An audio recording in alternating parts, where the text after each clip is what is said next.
Je dis bonjour à tout le monde. Je suis heureux de vous voir.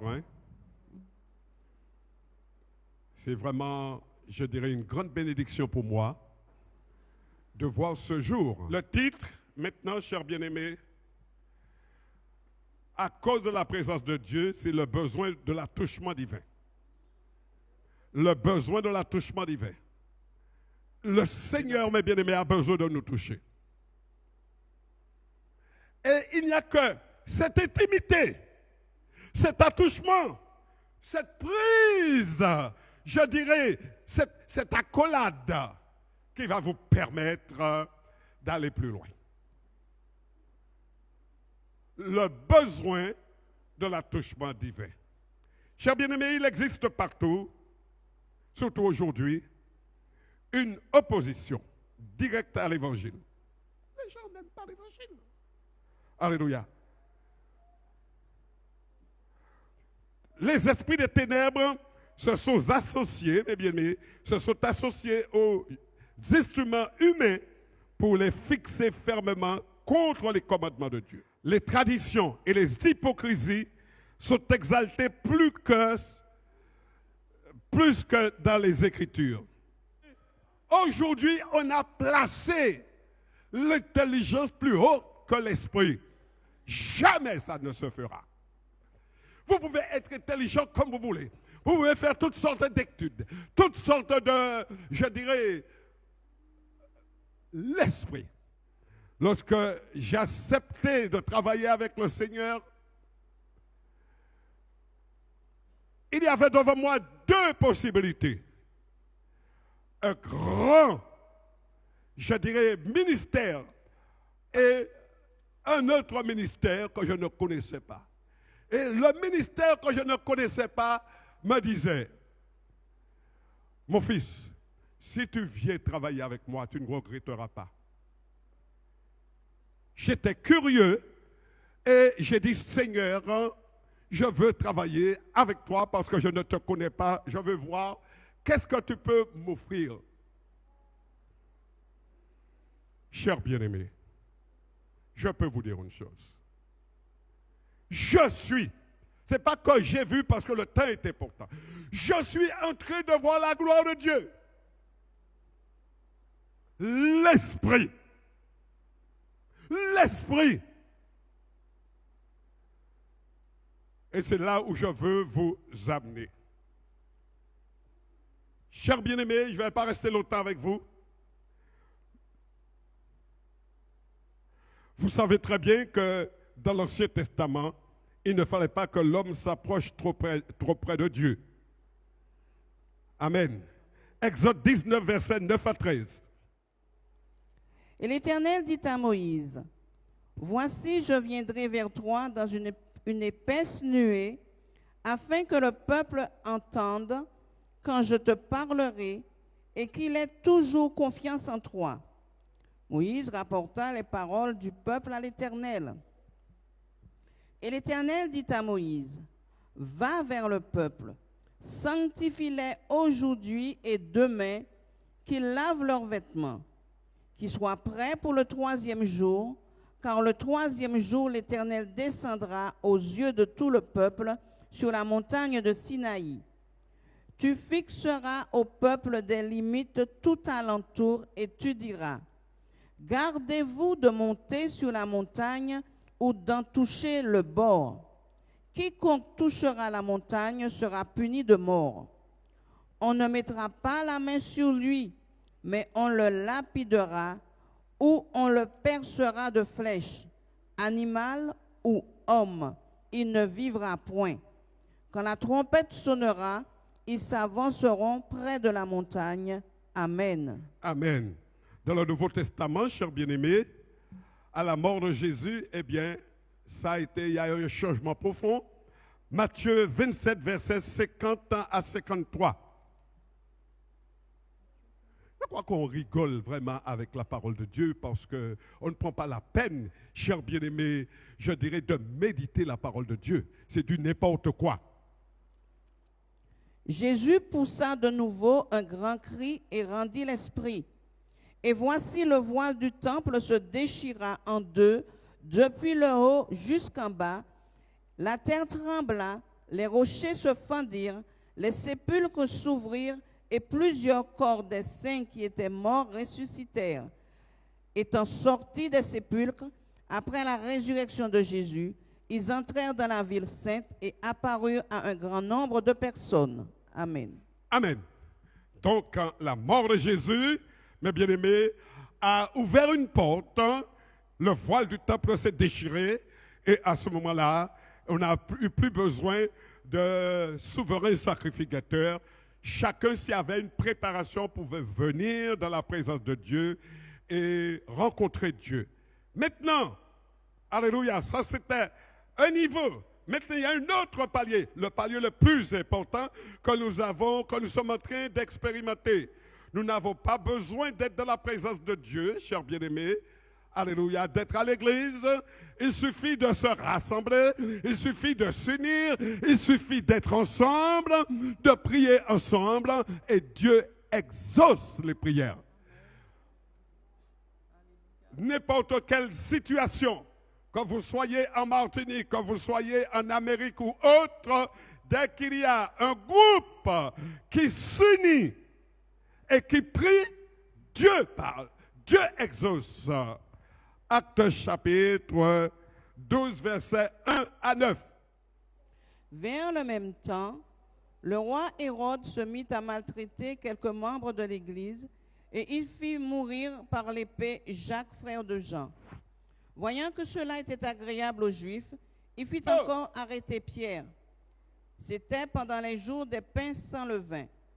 Après l'avoir saisi et jeté en prison, il le mit sous la garde de 4 escouades, de 4 soldats chacune, avec l'intention de le faire comparaître devant le peuple après la Pâque. Pierre donc était gardé dans la prison, et l'Église ne cessait d'adresser pour lui des prières. Reprends ça, et l'Église. Et l'Église ne cessait d'adresser pour lui des prières. Où était Pierre? En prison. En prison. Et gardé surtout. Continuez. La nuit qui précéda le jour où Hérode allait le faire comparaître, Pierre, lié de 2 chaînes, dormait entre 2 soldats, et des sentinelles devant la porte gardaient la prison. Et voici un ange du Seigneur survint, et une lumière brilla dans la prison. L'ange réveilla Pierre en le frappant au côté et en disant, « Lève-toi promptement. » Les chaînes tombèrent de ses mains. Et l'ange lui dit, « Mets ta ceinture et tes sandales. » Et il le fit ainsi.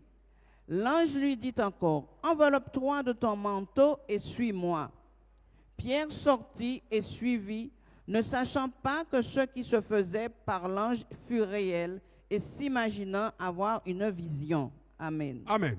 Gloire à Dieu. C'est vrai qu'aujourd'hui, chers bien-aimés, là, nous ne pouvons pas voir Jésus physiquement, mais nous pouvons le voir spirituellement. C'est une question de contact, une question d'intimité, une question, mes bien-aimés, simplement, alléluia, parce que effectivement, vous êtes ce que sont vos pensées. Si votre pensée est tournée vers le Seigneur, et si à tout moment vous lui envoyez des mots d'amour, alléluia, si vous acceptez de vous pardonner les uns les autres, oui, c'est en Élise, on peut lui envoyer des mots d'amour. Ça, je peux te le dire. Et il aime ça tellement, que va-t-il faire? De plus en plus, il va t'envoyer des épreuves. De plus en plus, il va t'envoyer des tribulations pour que tu te mettes à genoux et que tu lui dises, Seigneur, tu m'as oublié. Seigneur, qu'est-ce qui se passe? Tu peux avoir n'importe quelle maladie. Aujourd'hui, cancer, toutes ces choses-là prennent la vol. Partent devant le Seigneur. Pourquoi? Parce que la présence de Dieu, l'attouchement, c'est un attouchement qui purifie. Mon frère, ma soeur, arrête de parler des choses anciennes. Il est écrit dans Ésaïe 43, verset 18, ne pensez plus aux événements passés. Tu es toujours avec ton problème. Tu es toujours avec tes lamentations. Tu es toujours avec... Alors ça ne passe pas du tout. Vous êtes toujours dans la même situation. Par contre, si tu es passé par une épreuve assez particulière, eh bien Dieu peut te permettre de faire une formation pour aller aider les autres. Mais toi, tu es déjà guéri. Pour aller aider les autres. Et je me permets de dire, je prends toutes mes responsabilités. Et ce que je dis, mes bien-aimés, personne ne peut l'enlever. C'est une église de plus en plus qui a besoin, mes bien-aimés, je dirais, d'aller plus loin de cure d'âme pour pouvoir monter dans la présence de Dieu. Aller dans la présence de Dieu. Pourquoi? Je le dis. Il y a une chose que nous devons savoir, l'Église. Moi, je ne m'adresse pas à des gens, hein. Je m'adresse à l'œuvre de Dieu. Partout.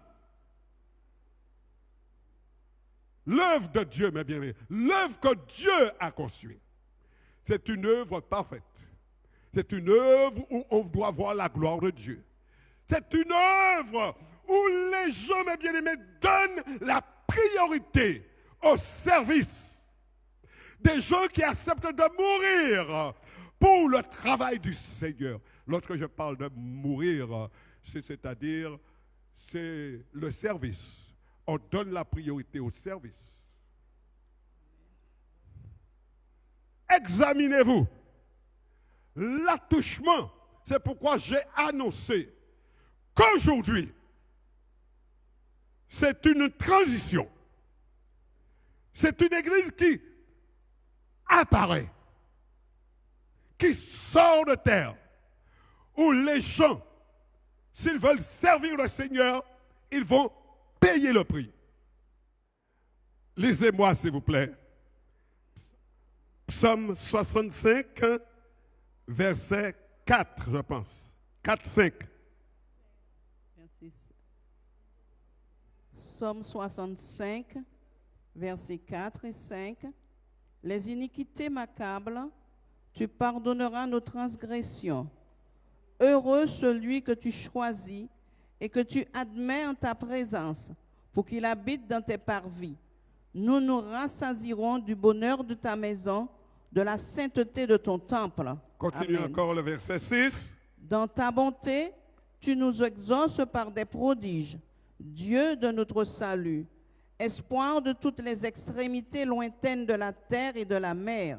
Amen. Amen. Dans ta bonté, tu nous exauces par des prodiges, Dieu de notre salut, espoir de toutes les extrémités lointaines de la terre et de la mer.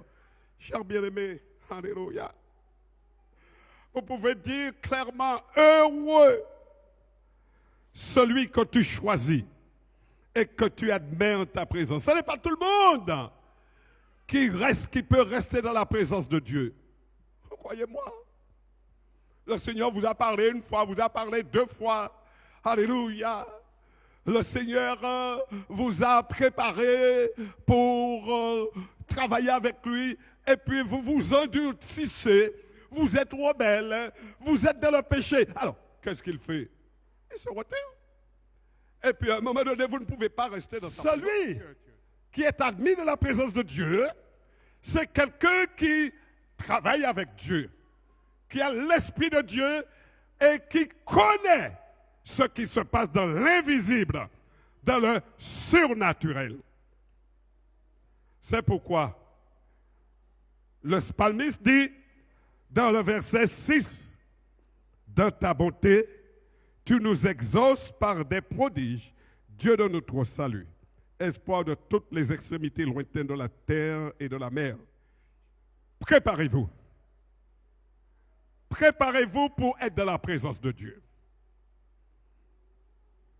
Dans la présence de Dieu. Parce que Dieu veut faire des prodiges. Dieu n'est pas limité. Il y a des conceptions, il y a une conception, mes bien-aimés, qui parcourt le monde entier, l'Église entière. non, on n'aurait pas dû faire cela. Non, ce n'est pas de Dieu, ça. C'est pas. Parce que vous savez ce qui est de Dieu. Vous savez ce qui est de Dieu. Alléluia. Chrétien, vous avez un problème. Vous savez, le Dieu Tout-Puissant, le souverain, le sacrificateur, le souverain, alléluia, qui a envoyé son Fils sur la terre pour sauver le monde. Alors, c'est vous qui allez lui donner des ordres. Je déclare, je proclame que nous sommes dans le temps où le Seigneur va ébranler les nations, ébranler le monde. Parce qu'il est venu pour sauver le monde. Et s'il n'y a pas ce phénomène de bouleversement, s'il n'y a pas ce phénomène, je dirais, le monde va être tranquille, le monde va rester dans...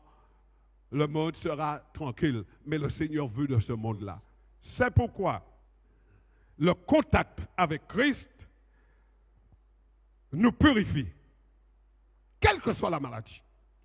Quel que soit le problème, c'est une question de temps, ma soeur. Le Seigneur m'a montré cela. Le temps, persévère, persévère, persévère. Tu veux sortir de là parce que tu as un programme, un projet. Mais tes projets ne sont pas les projets de Dieu. Tes projets ne sont pas les projets de Dieu. Prenez avec moi, s'il vous plaît, Matthieu 8, verset 3. Matthieu 8, verset 3. Jésus étendit la main, le toucha et dit, « Je le veux, sois pur. » Aussitôt, il fut purifié de sa lèpre. L'attouchement tranquillise. Mon frère, ma soeur, tu as des problèmes personnels. Ce n'est pas comme ça que tu voulais que ta vie soit conduite. Mais simplement, si tu as un contact avec Christ, le Seigneur, alléluia, va te tranquilliser. Matthieu 8, verset 15. Matthieu 8, verset 15. Il toucha sa main et la fièvre la quitta, puis elle se leva et le servit. Amen. Amen. Amen. L'attouchement rassure. Ça nous rassure. Oh Dieu, c'est vrai que ton infirmière, elle est partie? Oui. Tu n'as pas été inquiète. Ton mari, tu ne t'es pas posé des questions pour ton mari? Non. Parce que tu as quelque chose, tu as un trésor. Tu n'as ni or, ni argent, ni fouille à pain, ni tunin, mais ce que je te le donne au nom de Jésus. Vous n'avez pas besoin, mes bien-aimés, de vous occuper du matériel. Au nom de Jésus, tu as la force. Au nom de Jésus, tu as la victoire. Au nom de Jésus, tu as ce que Dieu veut te donner. C'est lui qui veut te donner. Alléluia. Pourquoi vous inquiétez-vous? Pourquoi ce problème de, je dirais, de crainte en vous? Pourquoi? Matthieu 17, verset 7. Matthieu 17, verset 7. Mais Jésus s'approchant, les toucha et dit, « Levez-vous, n'ayez pas peur. » Amen.